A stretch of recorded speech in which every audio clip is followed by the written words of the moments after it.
ఇసుక వేయలే, కంకర, డస్ట్, సిమెంట్ ఈ రోడ్లు నాణ్యతమైనవి కావు.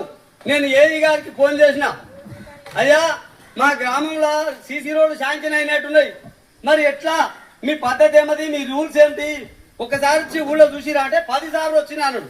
10 సార్లు వచ్చి మరి ఏం చేసినావు నువ్వు అంటే, నేను వచ్చినా అన్నాను ఎవరిని, కారోబార్ని బెదిరించండి. కారోబార్ని బెదిరించేదాము నీకెందుక, పని ఆపి చేసి నువ్వు అది తీసుకొచ్చినాక పని చేయండి అన్నాడు. కానీ నువ్వు కారోబార్ని ఎందుకు బెదిరిస్తావు అని అడిగినాడు.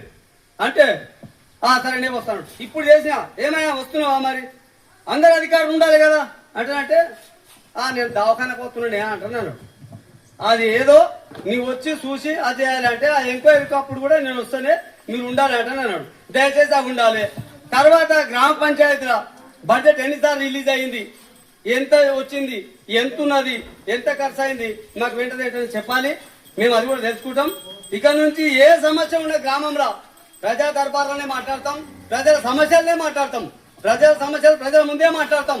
ఎంత బడ్జెట్ ఉంది, ఎంత బడ్జెట్ ఖర్చు అయింది, పాత ఎన్ని ఉన్నాయి, పాత ఎన్ని ఖర్చు అయినాయి, పాత ఎన్ని ఇవ్వాలి, పాత ప్రజలు ఎన్ని ఉన్నాయి, పాత ప్రజల దగ్గర ఎన్ని ఉన్నాయి, ప్రజలు పనిచేసిన ఎన్ని ఉన్నాయి, అవన్నీ టోటల్ కూడా బయటకు రావాలి.